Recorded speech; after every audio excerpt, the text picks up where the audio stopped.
Halo, halo. Apa kabar kalian semua? Kembali lagi di channel YouTube Orang Kampung.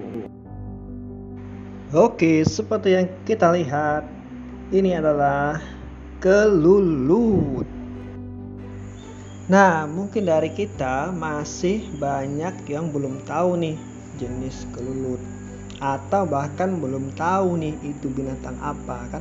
Seperti itu.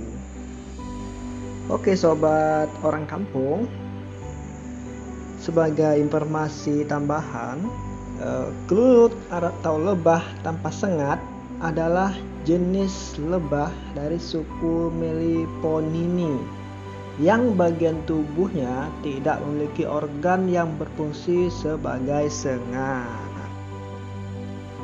Tubuh kelulut memiliki panjang sekitar 3-4 mm.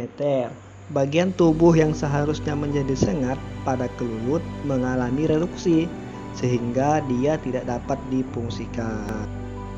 Karena tubuhnya yang kecil, kelulut memiliki kemampuan untuk menghasilkan madu dengan jumlah yang lebih sedikit dibandingkan dengan lebah hutan.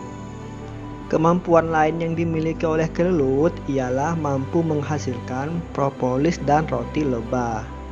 Untuk habitat, kelulut ditemukan di seluruh wilayah dunia.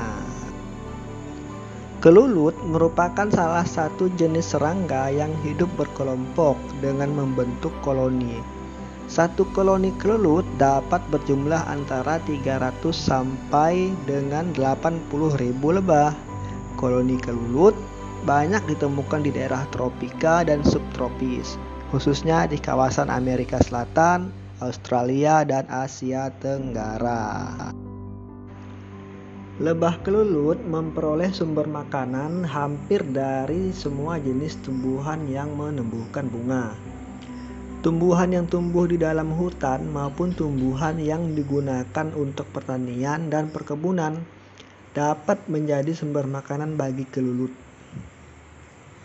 Ketersediaan sumber makanan yang melimpah membuat kelulut menjadi salah satu sumber daya hutan bukan kayu yang dapat dibudidayakan.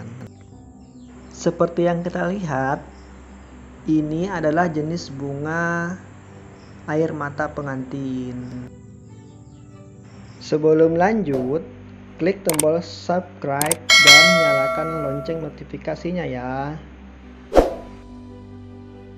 Seperti yang kita lihat, ini adalah bunga yang ditanam oleh petani lebah kelulut yang dijadikan sebagai sumber pakan tambahan untuk lebah. Adapun sumber pakan utama adalah dari bunga kelapa, karena banyak budidaya dilakukan di dalam areal kebun kelapa. Semakin banyak pakan, maka akan semakin banyak pula madu yang dihasilkan oleh lebah kelulut, seperti yang kita lihat. Selanjutnya, kita akan melihat proses panen yang dilakukan oleh petani. Nah, sebelum panen dilakukan, para petani menggunakan alat seperti sarung tangan, kemudian menggunakan topi, dan juga menggunakan masker. Hal ini bertujuan agar madu yang dihasilkan lebih higienis sesuai dengan standar yang telah ditetapkan oleh anggota kelompok. Pada kantong sarang atau kantong madu dibuat lubang terlebih dahulu agar memudahkan selang pada mesin untuk mengambil madu. Nah, diusahakan pada saat panen jangan sampai mengambil madu habis, karena madu ini juga akan menjadi sumber pakan lebah saat cuaca buruk, di mana mereka tidak bisa keluar dari sarangnya. Setelah panen, madu disimpan pada wadah yang steril. Inilah dia bentuk kemasan madu yang telah dikemas dan siap untuk dipasarkan.